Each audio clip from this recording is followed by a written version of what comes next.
के शो में। रूस से तेल खरीदने का मुआहदा, क्या पेट्रोलियम मसनूआत की कीमतों पर फर्क पड़ेगा? IMF मुआहदे में मुसलसल ताखीर, अंदरूनी कहानी बेनकाब। सालाना नुकसान $3 अरब से तजावुज, तवानाई के शोबे में इस्लाहात नागुज़ीर। अस्सलाम वालेकुम। बस पर्दा हकाइक सनसनीखेज इंकशाफात प्रोग्राम बेनकाब में हूँ आपके साथ सफ़ान खान। रूस से तेल की खरीदारी, जो क्रूड ऑयल हम खरीदने जा रहे हैं, क्या इससे पाकिस्तान में पेट्रोलियम मसनूआत की कीमतों में कोई फ़र्क पड़ेगा? पाकिस्तान को मौजूदा बहरान से निकालने के लिए फौरी तौर पर कौन सी एनर्जी इस्लाहात की ज़रूरत होगी? माशी इस्लाहात पर क्या होगा? IMF प्रोग्राम का क्या होगा? और मौजूदा सियासत पाकिस्तान की मईशत को किस तरह असरअंदाज कर रही है? इन तमाम चीज़ों पर और पाकिस्तान बिल आखिर, और सब में बड़ी बात कि इस करेंसी बहरान से जो डॉलर क्राइसिस है, इससे कैसे निकल सकेगा। लेकिन सबसे पहले बात, आवाम सब में ज़्यादा मुतासर है पेट्रोलियम मसनूआत की कीमतों से। कुछ माह कबल ये अनाउंसमेंट बाकायदा वफाकी हुकूमत की तरफ से वफाकी वजीर ने की थी कि चंद माह में, यानी मार्च में मुआहदा होगा और कुछ माह में हमारे पास रूस से तेल आएगा सस्ता, और जिससे अवाम को फ़ायदा हासिल हो सकेगा। क्या कहा गया था? Let's hear this. और आपके सामने वो मुआहदे हो गए, उनके ऊपर दस्तखत हो गए, जिनके तहत ये तय पा गया कि मार्च के महीने तक, मार्च खत्म होने से पहले पहले पाकिस्तान और रूस के दरमियान एक मुआहदा तय पा जाएगा, जिसके जरिए सस्ता खाम तेल जो दोनों मुल्कों के लिए बेनिफिशियल होगा, वो पाकिस्तान में आना शुरू हो जाएगा। इस बारे में मजीद तफसीलात जो अब तक सामने आई, उनके मुताबिक पाकिस्तान यौमिया 1 लाख बैरल रूसी तेल जो दरामद करने का मंसूबा जो है, वो उसके पास प्लान है, जो प्लान किया गया है। रूस से खाम तेल का जो पहला जहाज है, जो टेस्टिंग होगी, जो 24 मई तक पहुंचने का इम्कान है। खाम तेल कितना सस्ता पड़ेगा, कुछ कहना कबल वक्त है। कुछ कीमतों के मामला सामने आए हैं, मैं आपके सामने रखूंगा अभी, लेकिन अभी रूस से सिर्फ टेस्टिंग के लिए कहा गया वजारत की तरफ से कि हम ये कार्गो आएगा। और खाम तेल दरामद से मुतालिक PSO बेहतर बता सकता है। रूस से खाम तेल खरीदारी का मुआहदा PSO के साथ हुआ है। पाकिस्तान को सिर्फ रूसी खाम तेल मिलेगा, रिफाइंड तेल नहीं मिलेगा। रूसी तेल खरीदने के लिए डिस्काउंट रेट जाहिर नहीं किया जा सकता। ये कुछ दिन पहले का बयान था। मुस्तफा मलिक साहब ने कहा था कि रूस से हासिल खाम तेल पाकिस्तान रिफाइनरी लिमिटेड में रिफाइन होगा। जो मजीद तफसीलात सामने आई हैं, उसके मुताबिक जो पाकिस्तान रेट जो हासिल करता है इस पर तेल का, उससे तकरीबन $16 से $18 का डिस्काउंट कहा जा रहा है कि इस तेल में मुयस्सर होगा। दूसरी अहम बात जो अब तक हमारे सामने आई है, वो ये है कि पाकिस्तान चीनी करेंसी में, यानी चीनी बैंक से LC खुलवाकर चाइनीज़ युआन में ये ट्रेड कर सकता है, ये ट्रांजैक्शन कर सकता है। तो एक बात तो ये कि $16 से $18 का डिस्काउंट है। दूसरा कि किसी की चाइनीज़ करेंसी, रशियन करेंसी और UAE की करेंसी, इन 3 ऑप्शंस में दिया गया है। और मोस्ट लाइकली हम चाइना के साथ जो चाइनीज़ LCs खुलवाकर इस तेल को इम्पोर्ट कर सकेंगे।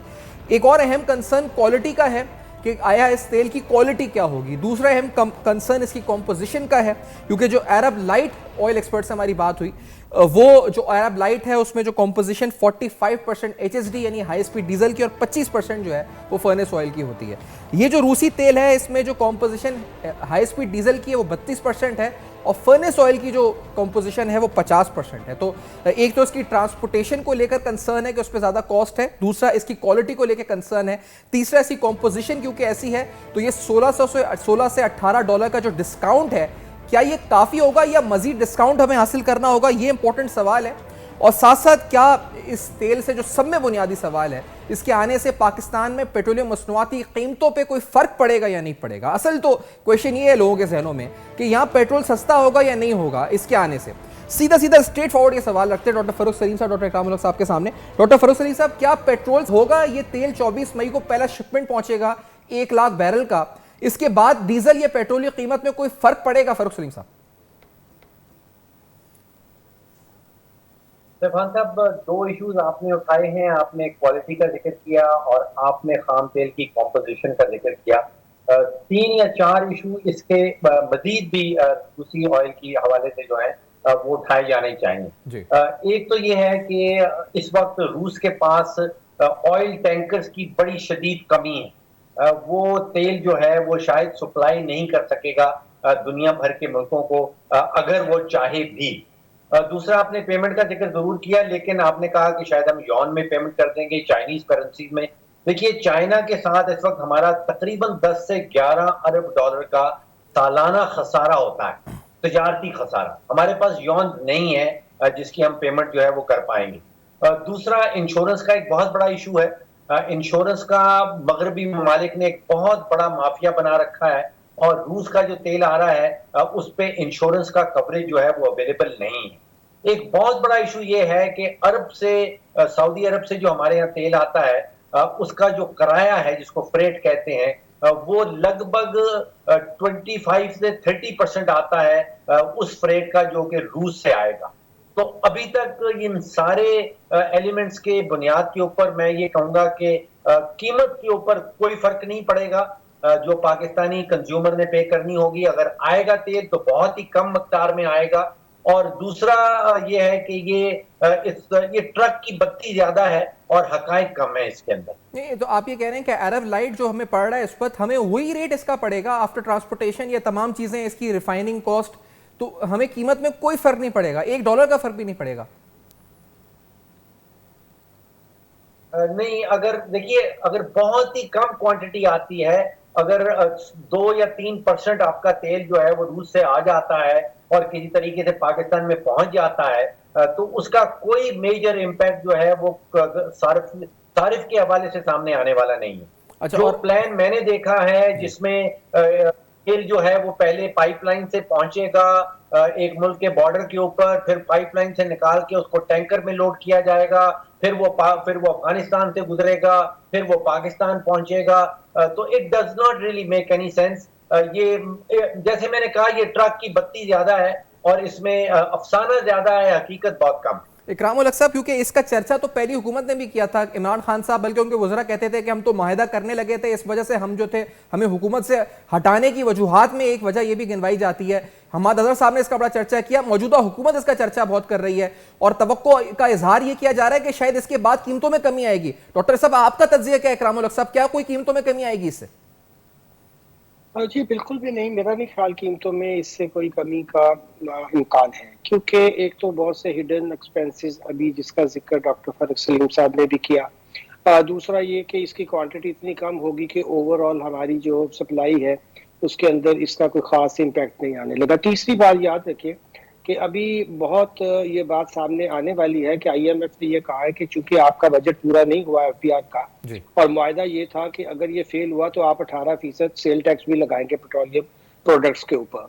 अब जैसे ही आप देखेंगे कि जिस तरह की अगर रूस आए या ना आए, ये भी एक बहुत बड़ा इस वक्त खतरा है पाकिस्तान को, क्योंकि FDR के जो महासिल हैं वो उनका किसी एक महीने में पूरे ना होने का अभी तो तक वो कर रहे थे, मगर अब 275 बिलियन का कम अज कम उसमें शॉर्टफॉल आ रहा है।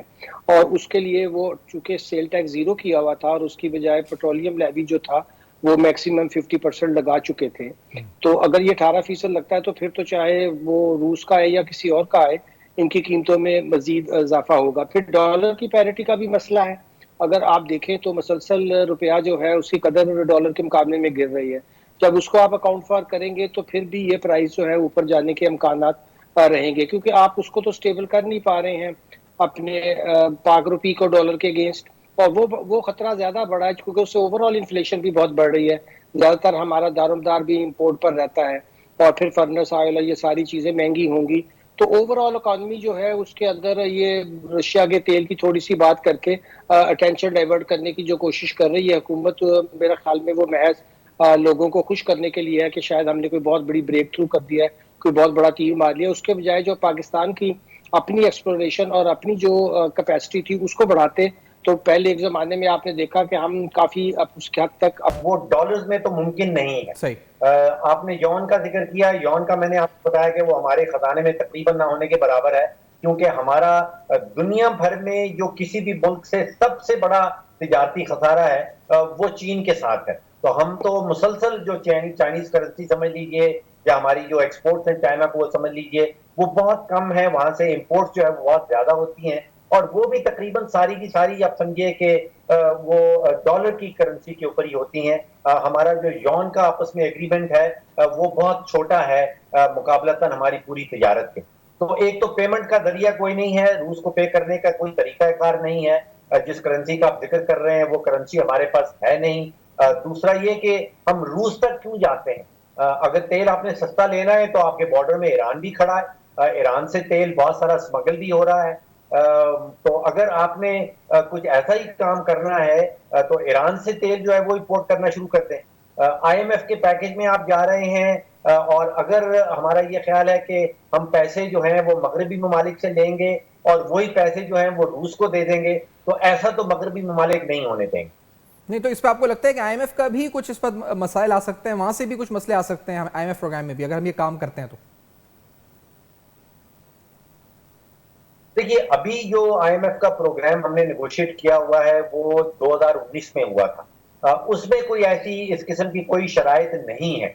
लेकिन इवेंचुअली जो है, अगर हम अपने जो कर्जाजात की वापसी है, अपने फॉरेन एक्सचेंज को अपने भरना चाह रहे हैं अपने खजाने को, और हमारा हमारा जो रुख है वो मगरबी इदारों की तरफ है, मगरबी ममालिक की तरफ है, और फिर साथ ही साथ हम ये सोचें कि वही पैसे जो हमें मगरबी ममालिक से वसूल होने की तवक्को है वो हम रूस की तरफ भेज देंगे, तो ऐसा तो होने वाला नहीं। अच्छा, आपने अभी ईरान का जिक्र किया है सर, ये इकरामुल हक साहब, ईरान से डीजल स्मगल हो रहा है पाकिस्तान में, और इकरामुल हक साहब उसकी वजह से यहाँ पर रिफाइनरीज कह रही हैं कि हमारी डीजल की सेल्स तकरीबन रुक चुकी हैं। फर्नेस ऑयल की कहते हैं खपत, उसमें कमी, वो भी नहीं, उसकी भी रसद डिमांड में कमी आ गई है। ना ऑयल मार्केटिंग कंपनीज और ना आईपीपीज की तरफ से उसकी डिमांड आ रही है। यहाँ रिफाइनरीज आए रोज कहती हैं कि आज हम बंद हो रहे हैं, आज हम बंद हो रहे हैं, हमने प्लांट ये बंद कर दिया, हमने प्लांट वो बंद कर दिया। तो ये आपका जो ऑयल रिफाइनिंग सेक्टर है, आपका ऑयल सेक्टर है, ये तो बुरी तरह बुरहान में इस वक्त है स्मगलिंग की वजह से। क्या इसको सपोर्ट नहीं मिलेगी रूसी तेल से, इकरामुल हक साहब? जी, जाहिर है इस वक्त तो हर चीज ही समझ लो कि आ रही है। जब से आपने इंपोर्ट एम्बार्गो लगाया है तो उन्हीं रास्तों से जिससे कि ईरान से बहुत अरसे से हम तेल की स्मगलिंग देख रहे हैं, डीजल की, उसी रास्ते बहुत सा और सामान भी स्मगल हो रहा है। ये नहीं कि मार्केट के अंदर जो डिमांड है वो किसी तरीके से पूरी नहीं हो रही, बाहर सेटल हो रहा है हवाला हुंडी के साथ पैसा। हमने तो बिल्कुल पैरेलल मार्केट खड़ी कर दी। ईरान के साथ भी हमारा यही मामला रहा कि 5-6 बिलियन की हमें पता है कि जो डॉलर टर्म के अंदर जो है वो स्मगलिंग है, मगर कोशिश नहीं की कि कम से कम हम इसको दुरुस्त करें। और ये इसके अंदर जाहिर है फिर कई लोग जो बेनिफिशियरी हैं वो चाहते भी नहीं कि ऐसा हो। अभी डॉक्टर फरूख सलीम साहब ने सही फरमाया कि अगर आपके हमसाया में तेल सस्ता मौजूद है और आप वहां से ले नहीं रहे हैं, और दूर दराज जहां से आपकी ट्रांसपोर्टेशन के इशू, पेमेंट के इशू, हॉस्टिलिटी ऑफ वेस्ट के इशू और बड़े बेशुमार इश्यूज, और उसकी तरफ आप लोगों को सिर्फ, मैंने कहा जैसा कि तासुर देने के लिए कि शायद हमने कोई बहुत बड़ा ब्रेक थ्रू कर दिया है। और ये बहुत ज़रूरी बात है कि अगर हम ये ईरान के साथ मामलात को स्ट्रीमलाइन नहीं करते हैं तो लोकली तो उसका नुकसान हो ही रहा है जो हमारे यहाँ रिफाइनरीज है। उसके अलावा मैं अर्ज करूँ कि इससे एक बहुत बड़ा मसला भी खड़ा हो रहा है कि फिर सारी दुनिया देख रही है कि आप जिस तरह तरीके से आपके बॉर्डर्स जो हैं उसके अंदर ये सारा काम होता है, दूसरी तरफ आप ये कह रहे हैं कि हम टेररिज्म का हमें खतरा है, और बॉर्डर्स जहां से आपकी खुलेआम चीजें स्मगल होकर आ रही हैं वहां सारे लोग तो उसको सैटेलाइट से भी देख रहे होते हैं। तो मेरा ख्याल है कि थोड़ा संजीदगी का मुजाहरा करना चाहिए और ईरान के साथ बैठकर बातचीत करके हमें अपनी ट्रेड उनके साथ जो है इसको नॉर्मलाइज करना चाहिए और उसको हमें स्ट्रीमलाइन करना चाहिए, वरना ये प्रॉब्लम्स और भी बढ़ते रहेंगे। क्योंकि आजकल बहुत सा माल आप देख रहे हैं कि फिर वाया अफगान ट्रांजिट ट्रेड, वही गुड्स जिनके ऊपर हमने एम्बार्गो लगाया हुआ है, वो महंगी होकर वहां से स्मगल होकर आ रही।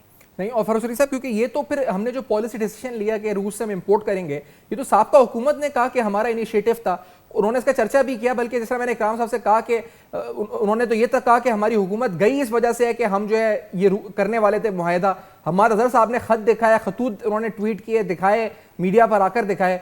अब मौजूदा हुकूमत ने उसी इनिशिएटिव को आगे बढ़ाया, इन्होंने भी नैरेटिव ये बनाया। तो इसका मतलब ये दोनों हुकूमतें मिलकर आवाम को इस वक्त गुमराह कर रही थी कि इससे कोई फर्क पड़ेगा कीमतों में। फरूख सलीम साहब, हमारा बुनियादी मसला ही सियासत है।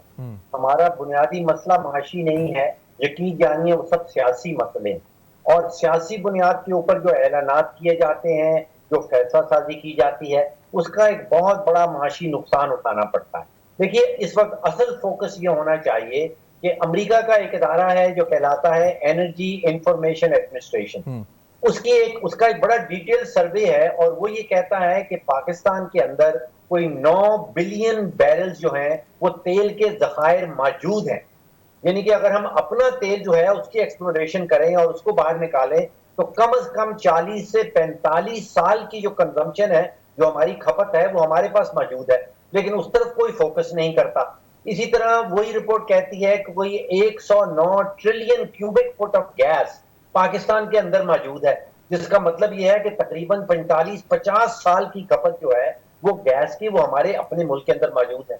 लेकिन हमने सारी जो बैरूनी कंपनियां जो यहाँ एक्सप्लोर कर रही थी, जो तेल ढूंढ रही थी, जो गैस ढूंढ रही थी, उनको भगा दिया है। वो पाकिस्तान में अब काम करने के लिए तैयार नहीं है। तो अब हम वो इधर उधर की बात सोचते हैं कि हम रूस से मंगवा रहे हैं और उससे बड़ा जबरदस्त काम हो जाएगा और पाकिस्तान में कीमतें बहुत कम हो जाएंगी। ये सारी की सारी ट्रक की बत्तियां हैं। असल फोकस यही होना चाहिए कि पाकिस्तान की अपनी एक्सप्लोरेशन क्यों नहीं है, हमने कंपनी को क्यों भगा दिया है। जो हमें बताया जाता है कि 9 बिलियन बैरल तेल पाकिस्तान के अंदर मौजूद है, तो हम मजीद उसकी एक्सप्लोरेशन क्यों नहीं कर रहे हैं।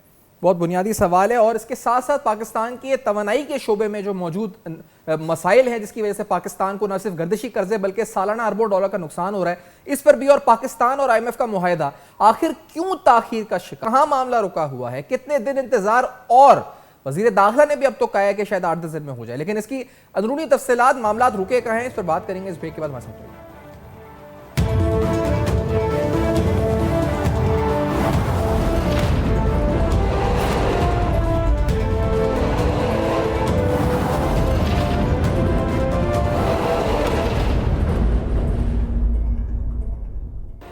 Welcome back. आप देख रहे हैं बेनकाब, और आज बेनकाब में अहम तरीन सवालात पाकिस्तान रूसी तेल की खरीदारी से क्या आम आदमी को इसका कोई फायदा पहुंच सकेगा?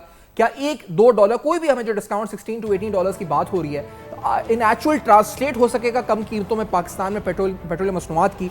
क्योंकि इसमें मुसलसल इजाफा हुआ है और आम आदमी की परचेसिंग पावर को अगर मुख्तलिफ चीज़ों ने, जिसमें आपकी फूड है, फूड इन्फ्लेशन है, सब में ज़्यादा अगर हिट हुआ है तो वो ट्रांसपोर्टेशन कॉस्ट है, जिसने पाकिस्तान में आम आदमी को और उसकी इस पर कमर तोड़ दी है, जिसे कहते हैं महंगाई में जिसमें इजाफा हुआ है। फरूख सलीम साहब, दूसरा जो, क्योंकि ये फर्नेस ऑयल है, इसका इंपोर्ट होता है, जिक्र किया था कि हमारी रिफाइनरीज आगे ना ऑयल मार्केटिंग कंपनीज और ना IPPs फर्नेस ऑयल खरीद रही हैं, क्योंकि वो LNG जब से आया वो भी वजह है, और डीजल की क्योंकि स्मगलिंग की वजह से मुतासिर हो रहा है। तो फर्नेस ऑयल और LNG से बनती है बिजली, और ये बिजली तकरीबन 100 बिलियन यूनिट्स बनते हैं। आपने एक बड़ा रिसर्च बेस्ड कुछ दिन पहले पीस लिखा है जिसमें आपने बताया कि किस तरह से इसमें 27 तकरीबन बिलियन जो है वो जाया हो जाते हैं, जिनकी कॉस्ट तकरीबन अराउंड $3 बिलियन एनुअल बनती है। मैं सुनकर हैरान हूं, हम $1 अरब के लिए IMF के पीछे लगे हुए हैं, हम $3 अरब जाया कर रहे हैं। तरह इसकी तफसीलात फरूख सलीम साहब बताएं कौम को कि तवानाई के शोबे में हमारे साथ हो क्या रहा है आखिरकार। फरूख साहब देखिए, अदाद-ओ-शुमार बड़े सिंपल है। जैसे आपने कहा, हम लगभग 100 बिलियन यूनिट सालाना बिजली के प्रोड्यूस करते हैं, और जैसे आपने कहा कि जो हम तेल इंपोर्ट करते हैं, LNG इंपोर्ट होती है, फर्नेस ऑयल इंपोर्ट होते हैं, और उनकी फिर हम बनाते हैं बिजली। लेकिन लगभग 25 से 27% बिजली जो है वो समझिए या तो चोरी हो जाती है या जाया हो जाती है। अब अगर 27 बिलियन यूनिट सालाना चोरी हो रहे हैं या जाया हो रहे हैं, तो आप सोचिए कि ये सारी इंपोर्टेड LNG जो हमने उसके ऊपर जो डॉलर खर्चे, जो फर्नेस ऑयल के ऊपर डॉलर खर्चे, जो तेल के ऊपर डॉलर खर्चे, वो हमने सारे जाया कर दिए। और उसको अगर आप एक हतमी किस्म की अमाउंट में कन्वर्ट करना चाहते हैं, तो वो तकरीबन $3 अरब बन जाता है सालाना, जो हम जाया कर रहे हैं। उसके ऊपर कोई फोकस नहीं है। आप सोचिए कि यहाँ पे डिस्ट्रैक्शन हो रही है कि रूस से तेल मंगवा लेंगे। भाई, रूस से तेल ना मंगवाएं, ये जो $3 बिलियन की बिजली जाया कर रहे हैं उसको आधा कर दें एटलीस्ट, अगर आप खत्म नहीं कर सकते हैं। ये जाया किस तरह हो रही है, इसकी तफसीलात भी जरा बताएं कि ये क्या चोरी हो रही है, ये डिस्ट्रीब्यूशन लॉसेस, ट्रांसमिशन लॉसेस की आप बात कर रहे हैं, ये किस मद में जाया हो रही है, किस तरह जाया हो रही है, जरा ये बताएं फरूख साहब। देखिए, एक सबसे बड़ा 3 बड़े इश्यूज हैं हमारे बिजली का जो सेक्टर है। उसमें एक इशू जो सबसे बड़ा इशू है वो जिसको हम T&D लॉसेस कहते हैं, या ट्रांसमिशन एंड डिस्ट्रीब्यूशन लॉसेस कह लें। उर्दू जुबान में आसान अल्फाज में उसको आप चोरी ही कहें। वो आप समझिए कि तकरीबन 24 से 25% जो है वो कहीं जो चोरी की बद में निकल जाता है। फिर एक हमारे जो रिसीवेबल्स हैं, यानी कि अगर जब वापडा वाले $100 का बिल भेजते हैं तो उनको $90 से ज्यादा वसूली नहीं होती। अब समझिए कि 8 से 10% जो है वो वहां पे जाया हो जाते हैं। अब कोई भी दुनिया का आप कोई फैक्ट्री सोच लें, कोई मिल सोच लें, अगर वो 100 कारें बना रही है और उसमें से 25-30 कारें रोजाना की बुनियाद पे चोरी हो जाती हैं, तो फिर आप सोचिए वो दुकान तो नहीं चल सकती। वो तो कारोबार जो है वो कतई चल ही नहीं सकता। एक इशू महंगी बिजली का है। वो मैं समझता हूं कि हमने बहुत पुराने कॉन्ट्रैक्ट कर रखे हैं। उन कॉन्ट्रैक्ट्स की जो आर्बिट्रेशन क्लॉजेज हैं वो लंदन की अदालतों में हैं। उनको कम करना तो तकरीबन तकरीबन नामुमकिन है। हुकूमत ने बड़ी कोशिश की है, लेकिन कुछ कुछ हासिल नहीं हुआ। लेकिन जो हुकूमत के कंट्रोल में चीजें हैं वो यही हैं, जो ट्रांसमिशन और डिस्ट्रीब्यूशन लॉसेस हैं, जो रिसीवेबल्स हैं, और जो कोई $3 अरब के सालाना उनकी उनकी उनकी अमाउंट बन जाती है, उसके ऊपर कोई फोकस नहीं होता। देखिए प्रॉब्लम ये है कि हमारे जो फैसला साज शख्सियात हैं, फैसला साज इदारे हैं, उनका लगभग सारा फोकस जो है वो सियासी लड़ाइयों में रहता है। आप सोचिए कि पिछले 8-10 दिनों में पहले हमने देखा कि जो आला तरीन ओहदेदारान हैं, जिनमें वजीर आजम हैं, सदर साहब हैं, उनकी खतो खिताबत की जंग चल रही थी। जो सुप्रीम कोर्ट है उसकी इलेक्शन कमीशन से लड़ाई चल रही है, उसकी पार्लियामेंट से लड़ाई चल रही है, उसके अंदर अपनी एक लड़ाई चल रही है। फिर एक अशराफिया की अपनी जंग चल रही है। जिसके पास से कुर्सी चली गई है वो एड़ी चोटी का जोर लगा रहा है कि कुर्सी वापस मिल जाए। जो कुर्सी पे बैठा है वो कुर्सी छोड़ना नहीं चाह रहा। यहाँ पे माशी जो फील्ड्स हैं, जो टारगेट्स हैं, जो होने चाहिए, उसके ऊपर कोई फोकस नहीं है। अच्छा फरूख तो आप सोचिए कि दो ये किस्म भी के बताते पाकिस्तान नजर आने कि सर ये जो आप जो $3 अरब की जो ये जाया हो रहा है ये अलग है, और 2600 अरब रुपए का जो गर्दिशी कर्जा है वो अलग है। तो ये नाज़रीन को बता दें कि ये $3 अरब 900 अरब रुपए ये जाया हो रहे हैं, और ये 2600 अरब का गर्दिशी कर्जा जो पाइलअप हो रहा है हर गवर्नमेंट में वो अलग है। ये these two are different things. Farooq Salim साहब देखिए गर्दिशी कर्जा जो इकट्ठे होते हैं वो है जो कॉस्ट ऑफ जनरेशन है, जिस कीमत पे हम बिजली बना रहे हैं और जिस कीमत पे बिजली बेची जा रही है, इसके अंदर चोरी शामिल है। तो वो इकट्ठा होके बन जाता है हमारा सर्कुलर डेट। और गर्दिशी कर्जा आप सिर्फ बिजली के शोबे में नहीं कहा, बिजली के शोबे में कहीं 2600 अरब का गर्दिशी कर्जा खड़ा हो गया है। गैस के सेक्टर में एन एडिशनल कोई 1400 अरब का गर्दिशी कर्जा है। तो आप सोचिए कि ये मुल्क है जिसमें 4000 अरब रुपए का तो सिर्फ गर्दिशी कर्जा चल रहा है। और ये गर्दिशी कर्जा जो है ये हमारे आपके कहीं बैलेंस शीट में, आपके कहीं वो बजट में भी कहीं नजर नहीं आता, ये ऑफ द बजट रखा जाता है। तो सिर्फ जो गर्दिशी कर्जा है ये PMLN की या किसी भी और हुकूमत की जो माशी पॉलिसी है उनको आप समझिए 0/0 कर सकता है। ये इतना बड़ा कर्जा है। और पिछले कई सालों से पहले जो PTI की हुकूमत थी उस दौरान हमें बताया जा रहा था कि बहुत पेशरफ्त हो रही है और बहुत रिफॉर्म्स लाए गए हैं, बहुत इस्लाहात आए हैं, लेकिन जब आखिर में नतीजा निकलता है तो वो गर्दिशी कर्जा बढ़ा हुआ निकलता है। 2018 में जब PTI की हुकूमत आई थी तो 1100 अरब का गर्दिशी कर्जा था। 44 महीनों के बाद जब वो छोड़ के गई है तो उस वक्त कोई 2200 और 2300 अरब का गर्दिशी कर्जा खड़ा हो गया। तो ये बहुत बड़े इश्यूज हैं और हुकूमत को इनके ऊपर अगर फोकस नहीं करेंगे तो उनकी की सारी माशी पॉलिसी जो है वो आप समझिए कि वो धड़ाम करके नीचे गिर जाए। अच्छा ये फोकस से मुराद भी क्या है? मैं ये इकरामुल हक साहब आपसे अगर पूछूं, फोकस डॉक्टर फरूख सलीम साहब ने लफ्ज इस्तेमाल किया, हुकूमत को फोकस करना चाहिए या डी फोकस करना चाहिए, हट जाना चाहिए इन सेक्टर्स से, इनको प्राइवेटाइज करके डिस्ट्रीब्यूशन ट्रांसमिशन को छोड़ देना चाहिए मार्केट फोर्सेस के ऊपर, ना कि इसमें घुस के खुद चलाने की कोशिश करनी चाहिए? इकरामुल हक साहब करना क्या चाहिए हुकूमत को? जी जाहिर है फोकस का जो मतलब है वो यही है कि इस्लाहात जो बहुत अरसे से नहीं की गई हैं इन शोबे में उसको की जाए। ये इंतज़ामी जो हमने इस्लाहात की बात की है वो बिल्कुल वाज़ेह है कि ये सारे जो है ये बैड गवर्नेंस यानी कि बद इंतज़ामी के मामला हैं। अगर आप ओवर रेगुलेशंस की बात कर रहे हैं या दूसरी, वो तो नेपरा वगैरह इन्होंने एक बराए नाम रेगुलेटर्स खड़े किए हुए हैं, मगर जो मिनिस्ट्रीज लाइन है वही करता धरता है, वही सारी डिसीजन मेकिंग करती हैं। ये अदारों के नाम पे हम खड़े किए चले जाते हैं। डिस्ट्रीब्यूशन कंपनीज का भी यही हाल है कि वो भी बराए नाम ही है, और जाहिर है कि जब नेशनल ग्रिड में हमें ये मिलता है उसमें से रिकवरीज नहीं होती हैं, ट्रांसमिशन लाइन जो है वो बसीदा है। तो इन सारों के लिए जो चीज़ें करने की ज़रूरत है वो तो एक ये है कि आप इनकी जो प्राइवेटाइजेशन करें या इनकी रिस्ट्रक्चरिंग करें, और यहाँ जो ब्यूरोक्रेटिक कंट्रोल है, वहाँ यहाँ प्रोफेशनल्स की जरूरत है। ये एनर्जी के कोई एक्सपर्ट नहीं बैठे हुए मिनिस्ट्रीज में, वो लोग आ जाते हैं। और फिर जो पॉलिसी साजी के अंदर दूसरा बड़ा मसला जो है वो सियासतदानों का भी अदम जो है वो तवज्जो है। वो और चीज़ों के अंदर जो डॉक्टर फारूक सलीम साहब फरमा रहे थे, वो दरअसल उनका फोकस जो है वो मईशत में या इन असलाहत नहीं है, बल्कि अपनी कुर्सियों का बचाना और एक दूसरे से कुर्सी छीनने की हद तक है। वो सारा दिन जो है वो कौम को एक हिजान में मुबतला रखते हैं। अदम इस्तेकाम सियासी जो है वो मईशत के ऊपर कितने बुरे असरात पैदा करता है, गैर यकीनी की सूरत हाल जो है उसने हमें कहाँ तक पहुंचा दिया है। तो पूरी मुल्क जो है उसको आपने सियासत में लगाया हुआ है। दूसरी तरफ आपकी हाइपर इन्फ्लेशन जो है उसको भी आप अंडर स्कोर करते हैं, अंडर स्टेट फरमाते रहते हैं, और कहीं का कहीं आपने जो पहुंचा दिया है। ये बताते जाएं, ये सारी जो शोबे हैं जी, मैं माजरत खां आपको काट रहा हूं, लेकिन एक बात बताते जाएं, क्योंकि ये दो फिगर्स 2600 अरब की, एक तो गर्दिशी कर्जों की थी और एक जो $3 अरब 900 अरब रुपए का लॉसेज हैं।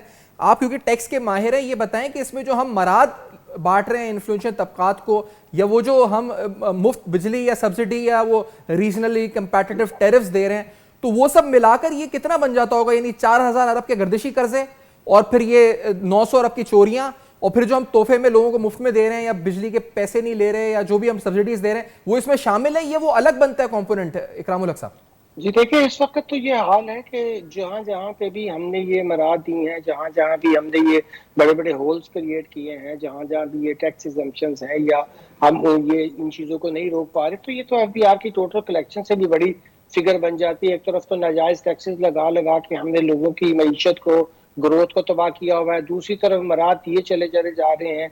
आपने देखा होगा टैक्स एक्सपेंडिचर तो मुसलसल 1.5 ट्रिलियन यानी 1500 अरब से वो नीचे आने का नाम ही नहीं लेता। हर बजट के अंदर मजीद टैक्सेस लगा दें, सप्लीमेंट्री भी आ जाए, IMF आगे कहे और टैक्सेस लगा दें, 17 से 18% आप अपना GST का रेट कर दें, जैसे ये बड़ी वेलफेयर स्टेट्स हैं यूरोप की तरह, जहाँ पे VAT की इस तरह के रेट होते हैं। और दूसरी तरफ आप देखें कि लामुतनाही जो है वो मराद जो है वो जारी हैं, और वो टैक्स एक्सपेंडिचर अब तो ऐसी चीज नहीं कि छुपाई जा सके। बजट के फाइनेंस बिल के नीचे भी उसका जिक्र है, और जो हमारा सर्वेज है पाकिस्तान के उसके अंदर ये पूरा चैप्टर मौजूद है। उसकी तरफ तो कोई कभी किसी ने नहीं बात की, कभी इसको भी तो खत्म किया जाए। और ये जो कॉर्पोरेशन यहाँ पे बड़ी बड़ी हम पैसा जो है उनके लॉसेज मीट करें, ये तो टैक्स पेयर्स मनी से जा रहा है, तो इसके ऊपर जो टैक्स पेयर इसलिए पैसा दे रहे हैं कि आप मराद दें, और ये जो लॉस बेयरिंग सारी स्टेट ओन्ड ऑर्गेनाइजेशंस हैं इनके लॉसेज हम मीट करें। तो ये तो इतने बड़े बड़े होल हैं कि अवाम को कहा जी टैक्स नहीं देते सारे। आप देख लीजिए पीछे भी फिगर मैंने बताई है, 127 मिलियन इस वक्त मोबाइल यूजर हैं, जिनसे 15% आप एडवांस एडजस्टेबल टैक्स भी लिए चले जा रहे हैं, और फिर ये भी गालियां दे रहे हैं जी सारा मुल्क टैक्स चोर है। और दूसरी तरफ आपने इतने बिलियंस की मराद दे रखी हैं, चोरी आपसे नहीं रुकती है, तवानाई के शोबे में लाइन लॉसेज आपसे नहीं रुकते हैं। फिर आप देख लीजिए कि कैपेसिटी चार्जेस आप पे करिए रहे हैं, बिजली पैदा हो ना हो, और इस तरह की सारी चीजें मिलाकर जो है तकरीबन मैं समझता हूं कि आपने पाकिस्तान की इकोनॉमी को बैंकरप्ट करने में इन चीजों ने जो हाथ किया है, और दूसरी तरफ ये इल्जाम देना कि टैक्स नहीं इकट्ठा होता, बिल्कुल बेमानी सी बात है। सही। और ये फरूक साहब, इसका हल क्या है फिर? इसका हल ये कि फोकस करके प्राइवेटाइज करें, हुकूमत निकले इनको प्राइवेट पार्टीज और मार्केट पे छोड़ दे कि प्राइस डिटरमिन हो बिजली कीमतों की, डीरेगुलेट करे, निकले सेक्टर से, क्या करे? या रेगुलेशन को बेहतर करे? क्या हल क्या है इसका फरूक सलीम साहब? देखिए सलमान साहब, इस्लाहात की पिछले 10, 12, 20 सालों से बात हो रही। हर पार्टी का जो मंशूर आता है इलेक्शन से पहले, उसमें बार बार इस्लाहात का जिक्र किया जाता है। मेरा ख्याल है हमें ये जान लेना चाहिए कि हुकूमत जो है वो इस्लाहात लाने के काबिल नहीं है, इस्लाहात नहीं आने वाली। तो एक ही बाकी रास्ता रह जाता है और वो है निजकारी का। देखिए, हुकूमत का काम हुक्मरानी करना है, हुकूमत का काम बिजली खरीदना नहीं है। इस वक्त पाकिस्तान के अंदर जितने भी यूनिट बिजली के प्रोड्यूस होते हैं वो सारे के सारे हुकूमत खरीदती है, और फिर वो सारे के सारे हुकूमत ही आगे बेचती है। तो हुकूमत का काम बिजली यूनिट खरीदना नहीं है, उसका काम हुक्मरानी करना है। हुकूमत का काम बिजली बेचना नहीं है, उसका काम हुक्मरानी करना है। और यहाँ पे हमें चाहिए मल्टीपल बायर्स और मल्टीपल सेलर्स, और ओपन मार्केट होनी चाहिए, उसका बड़ा फायदा होगा। देखिए, एक तो नई सरमायाकारी होगी अगर पूरा का पूरा बिजली का शोबा हम निजकारी के लिए डालते हैं, और फिर एफिशिएंसी बढ़ जाएगी, क्योंकि उसमें जो नुकसानात हैं वो प्राइवेट सेक्टर तो बर्दाश्त नहीं करेगा। तो मल्टीपल बायर्स, मल्टीपल सेलर्स, निजकारी ट्रांसमिशन ऑफ डिस्ट्रीब्यूशन की भी और निजकारी जनरेशन की भी। इस्लाहात की जो बात की जाती है वो आई थिंक जैसे मैंने कहा कि हमें अब इस कंक्लूजन पे पहुंच जाना चाहिए कि हुकूमत पाकिस्तान इस्लाहात नहीं ले पाए, नहीं ला सकती और उसमें ये काबिलियत नहीं है। नहीं तो आप फरूख साहब आपने मंशूर देखे, सबके किसी के मंशूर में भी है ये प्राइवेटाइजेशन, क्योंकि मंशूर बनते तो हैं, उस पर अमल दरामद होना भी एक चैलेंज होता है, लेकिन हमने तो देखा है अगर मंशूर में है भी तो ये आके करते नहीं प्राइवेटाइजेशन। जी सभी के मंशूरों में है। मैंने पीपल्स पार्टी का मंशूर देखा, पीएमएलएन का देखा, और जो सबसे जबरदस्त मंशूर बना था 2018 में वो पीटीआई का था, और उसमें जो इस्लाहात का लफ्ज है वो कोई 4 दर्जन मरतबा उसमें लिखा है, और उसमें स्टेट ऑन एंटरप्राइजेज की निजकारी का लिखा है। तो वादे तो बेशुमार किए गए। इसका मतलब ये है कि जो पाकिस्तान के माशी प्रॉब्लम्स हैं उनका हल हमारे सियासतदानों को पता है, वो लिख चुके हैं, वो अपने मंशूर में ये लिखते हैं कि क्या हल है और वो दुरुस्त हल है, लेकिन जब वो हुकूमत में आ जाते हैं तो फिर वो उन हल जो उन्होंने बताए होते हैं, जो सोल्यूशंस लिखे हैं, उनके ऊपर अमल दरामद नहीं कर पाते। तो हल तो पता है, हमें भी पता है और सियासतदानों को भी पता है, क्योंकि वो हमारे सामने अपने मंशूर में लिख के दे चुके हैं, लेकिन उसके ऊपर अमल दरामद नहीं कर पाते। नहीं, और लेकिन तो दो चीजें करनी उसके लिए एक तो सियासी ताकत भी चाहिए होती है फरूख सलीम साहब। ये तो एक दिन का, यानी यहाँ पे सिर्फ सियासतदान स्टेक होल्डर्स नहीं है, एस्टैब्लिशमेंट भी है, अदलिया भी है। ये प्राइवेटाइजेशन करने के लिए आपको नहीं लगता कि मजमुई यकसुई के साथ आगे बढ़ना होगा, एक कलेक्टिव कॉन्शियस चाहिए होगा तमाम स्टेक होल्डर्स का? ये 900 अरब का लॉस ये और 3-4 हज़ार अरब रुपए का गर्दिशी कर्जा, ये कोई अकेली सियासी हुकूमत तो शायद नहीं कर सकती फरूख सलीम साहब। देखिए, ये आर्गुमेंट हमेशा रेस किया जाता है कि जो हुकूमत है शायद वो इस करने के काबिल नहीं है, उसको कोई पार्लियामेंट से कोई कानून साजी करनी होगी, कोई बाकी स्टेक होल्डर का साथ लेना होगा। देखिए, किस ताकत ने पीडीएम की हुकूमत को रोक के रखा है कि वो बिजली के अंदर चोरी को खत्म करने के इकदाम उठाए? क्या एस्टेब्लिशमेंट उसको रोक के रखी हुई है? क्या पीटीआई वाले उसको रोक के रखे हुए हैं? क्या कोई और सियासी ताकत उसे रोक के रखे हुई है? कौन सी ऐसी ताकत है, कौन सा ऐसा कानून आपको चाहिए जो पीडीएम को रोक के रखा है कि आपने निजकारी नहीं करनी, कि आपने स्टेट ओन एंटरप्राइजेस की निजकारी नहीं करनी? किसी ने रोका नहीं है, किसी कानून की जरूरत नहीं है, असेंबली में कोई मेजोरिटी की जरूरत नहीं है। पीटीआई वाले भी ये कहते थे कि जी हमारे पास तो असेंबली में मेजोरिटी नहीं है, हमारे पास 2/3 अक्सरियत जब तक नहीं होगी हम क्या कर पाएंगे। देखिए, आपको निजकारी के लिए 2/3 अक्सरियत नहीं चाहिए, आपको बिजली की चोरी रोकने के लिए 2/3 अक्सरियत नहीं चाहिए, किसी किस्म का कानून नहीं चाहिए। इस्टेब्लिशमेंट आपको रोक के नहीं रखती कि आप चोरी के अंदर जो है वो कमी लेके आए। तो मैं नहीं समझता हूँ इस आर्ग्यूमेंट में कोई वैलिडिटी है कि 2/3 अक्सरियत चाहिए या कोई कानून साजी करनी होगी, या बाकी स्टेक होल्डर्स जब तक ये नहीं मानेंगे तो उस वक्त तक ये इस्लाहात या निजकारी नहीं हो सकती। सही। अच्छा, दूसरा अहम तरीन सवाल है आईएमएफ के बारे में। हमने ये देखा है कि पाकिस्तान अपनी मेजर कमिटमेंट्स आईएमएफ के साथ तकरीबन पूरी कर चुका है। ये बार बार वजारत खजाना की तरफ से हमें बताया गया, ये कहा गया कि सऊदी अरब की तरफ से हमें एश्योरेंस आएगा, फिर कहा गया कि यूएई की तरफ से एश्योरेंस आना है, वो आ गया। अब हमारी नजरें तमाम, ये कहा गया कि बोर्ड मीटिंग जो स्प्रिंग मीटिंग हो रही है वहां पर उस तरफ है कि वहां से कुछ आवाज आएगी और हम शायद पेशरफ मुस्बत हो सके। इंतजार जारी है। ये ताखीर, जो लंबी ताखीर है, इसकी वजह आखिरकार क्या है, ये सवाल उठाते हैं। इकराम उल हक साहब, आपको समझ आता है कि सर ये वजह की अनसर्टेनिटी खत्म क्यों नहीं हो रही कि ये स्टाफ लेवल एग्रीमेंट हो, बोर्ड अप्रूव करे? अप्रैल निकल गया है, अब हम मई की तरफ बढ़ रहे हैं, वी आर अप्रोचिंग में, और ये जब से महीनों से मामला लटका हुआ है, हमारी फाइनेंस मिनिस्ट्री कह रही है कि हम सारी कमिटमेंट्स पूरी कर चुके हैं, क्यों रुका हुआ फिर ये मामला? इकराम उल हक साहब जी, एक तो जाहिर है कि मुल्क के अंदर जो अदम इस्तेकाम है वो एक बड़ा फैक्टर है, चाहे कोई माने ना माने। दूसरी बात ये है कि एक तरफ आप वायदा करते हैं, कोई शराइत पूरी करते हैं, फिर कोई मिनिस्टर साहब या प्राइम मिनिस्टर साहब ये ऐलान फरमाते हैं कि हम जो है क्रॉस सब्सिडी देंगे कुछ लोगों पे, पेट्रोल ज्यादा प्राइस का बेच कर वहां से फिर हम जो है वो गरीब लोगों की क्या डेफिनेशन फरमा रहे हैं वो भी आपने देख ली है। तो इस तरह की जो चीज़ें हैं वो ये जाहिर करती हैं कि जब आपके पास संजीदगी नहीं है, आप पॉलिटिकल एक्सपीरियंसी के मुताबिक फैसले कर रहे हैं, दरअसल आप सियासत करना चाहते हैं, मईशत की तरफ आपकी कोई तवज्जो नहीं है, आपने निजकारी का जिक्र किया, ये मिनिस्ट्रियाँ चाहिए होती हैं निजकारी के लिए। दुनिया में जाएं कोई ऑक्शन कंपनी बताएं कि जी हमारी ये रिजर्व प्राइस है और आप इसको हमारे यूनिट को जो है वो डिसइन्वेस्ट करके दिखाएं। ये प्राइवेट लोग का काम होता है, वो भी आपने एक मिनिस्ट्री बना छोड़ी है, उसके ऊपर वहाँ फिर वही ब्यूरोक्रेट, फिर वही चक्कर।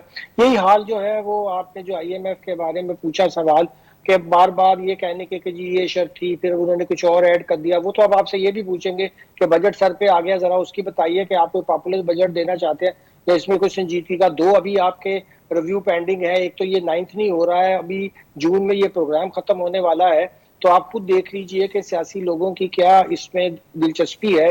वो आकर लोगों की कंजम्पशन के लिए तो कहते रहते हैं कि जी हमने सारी शराइत पूरी कर दी हैं, मगर फंडामेंटल्स जो हैं हमें भी पता है कि वो मुसलसल खराब हो रहे हैं। जो आपने पेट्रोलियम लैवी का जो वादा किया था कि हम 800 बिलियन से ज्यादा इकट्ठी करेंगे, जो आपने बजट के अहदाफ दिए थे, जो आपने एक्सपेंडिचर कहा था, हर एक्सपेंडिचर आपके बढ़ चुके हैं।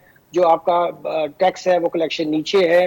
तो आप इतनी बड़ी काबीना रख के उसके ऊपर जो अखराजात फरमा रहे हैं, तो क्या आपका ख्याल है कि IMF जो है वो सिर्फ ये पर्सपेक्टिव तो नहीं देख रही कि 9th रिव्यू के अंदर आपने ये 6 शर्तें कही थी, वो ये भी तो देख रही है कि फ्यूचरिस्टिकली जो है आप किस तरह की पॉलिसीज अडॉप्ट कर रहे हैं।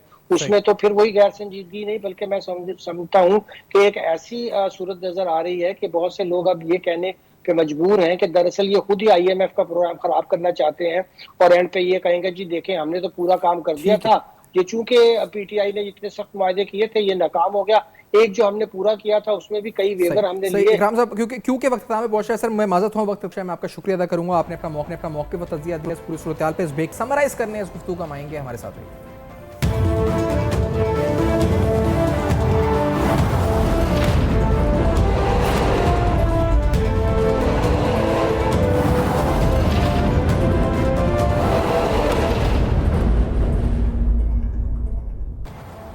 Welcome back. आप देख रहे हैं बेनकाब, और आज बेनकाब में हमने आपके सामने कुछ अहम सवालात उठाए। रूसी तेल की खरीदारी, इसके इंपोर्ट से पाकिस्तान ने पेट्रोलियम मसनूआत की कीमतों में कितना फ़र्क पड़ेगा? $16 से $18 का डिस्काउंट क्या आम आदमी तक उसका फ़ायदा पहुंच सकेगा? कब तक पहुंच सकेगा? ये वो बुनियादी सवाल था जिससे हमने आज प्रोग्राम का आगाज़ किया। साथ साथ पाकिस्तान और IMF प्रोग्राम में कहाँ रुकावटें हैं और क्या रुकावटें हैं, इस अहम तरीन सवाल को उठाया। पाकिस्तान के एनर्जी सेक्टर यानी तवानाई के शोबे को सालाना 900 अरब रुपए के नुकसानात, जो तकरीबन $3 अरब के बनते हैं, इनकी तफसीलात भी हमने आपके सामने रखी। अपना बहुत ख्याल रखिएगा, फीडबैक जरूर दीजिएगा, देखते रहिएगा।